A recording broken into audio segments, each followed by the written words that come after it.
এই মুহূর্তে বেনাপোল বন্দরে আছেন সহকর্মী আজিজুল হক। সরাসরি যাচ্ছি তার কাছে। আজিজ।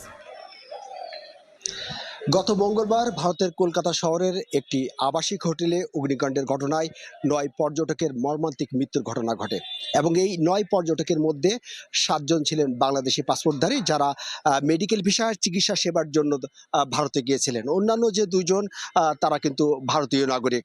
আহ, গত ২ দিন ধরে আইনি প্রক্রিয়া শেষে আমরা যেটা জানতে পেরেছি, আজ এই ৭ বাংলাদেশের মধ্যে ৫ জন বাংলাদেশির মরদেহ বেনাপোল চেকপোস্ট দিয়ে কিন্তু বাংলাদেশে ফেরত দেওয়া হবে।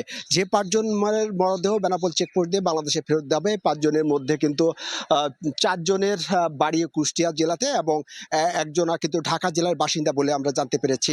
এদিকে এই ৫ জন মৃত্যুর ঘটনায় কিন্তু যারা নিহত তাদের বাড়িতে কিন্তু শোকের মাতম চলছে।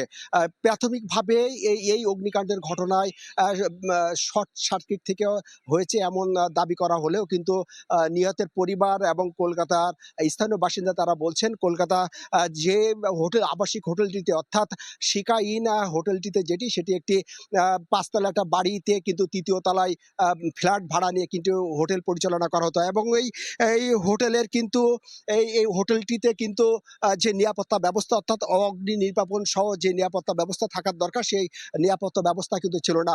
ফলে অগ্নিকাণ্ডের ঘটনা ঘটে এবং এই ৯ জন মানুষের কিন্তু মর্মান্তিক মৃত্যুর ঘটনা ঘটে।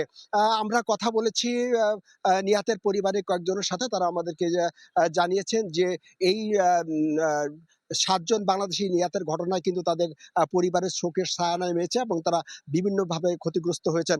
আমরা কলকাতার বিভিন্ন গণমাধ্যমে যেটি জানতে পেরেছি যে কলকাতার শহরের অলিতে গলিতে কিন্তু নিয়মকানুন না মেনে অর্থাৎ কোনো রকম নিরাপত্তা ব্যবস্থা ছাড়াই কিন্তু এই সমস্ত আবাসিক হোটেল গড়ে উঠেছে, যেখানে বাংলাদেশিদের যারা ট্যুরিস্ট ভিসায় যাতায়াত করেন বা মেডিকেল ভিসায় তাদেরকে রাখা হয় এবং এই ধরনের বারবার অভিযোগ দেওয়া সত্ত্বেও কিন্তু এ ধরনের হোটেল বন্ধ করা হয়নি। ফলে ২ দশকে কিন্তু কলকাতায় বড় ৮টি অগ্নিকাণ্ডে প্রায় ২০০ মানুষের কিন্তু জীবনহানির ঘটনা ঘটেছে বলে আমরা জানতে পেরেছি। বেনাপোল ইমিগ্রেশন কর্তৃপক্ষ আমাদেরকে জানিয়েছেন যে সন্ধ্যার মধ্যে এই ৫ জনের মরদেহ বেনাপোল বন্দর দিয়ে বাংলাদেশে পৌঁছাবে এবং দ্রুত যাতে তারা আসতে পারে এবং তাদের পরিবারের কাছে লাশ হস্তান্তর করা যায়, তার জন্য সব ধরনের সহযোগিতা করবেন। তো এই ছিল বেনাপোল স্থলবন্দর থেকে কলকাতায় অগ্নিকাণ্ডের ঘটনায় যে নিহত ৭ জনের মধ্যে ৫ জনের মরদেহ আজকে বেনাপোল চেকপোস্ট দিয়ে ফেরত দেওয়া হবে, তার সর্বশেষ। সরাসরি যুক্ত ছিলাম বেনাপোল স্থলবন্দর থেকে।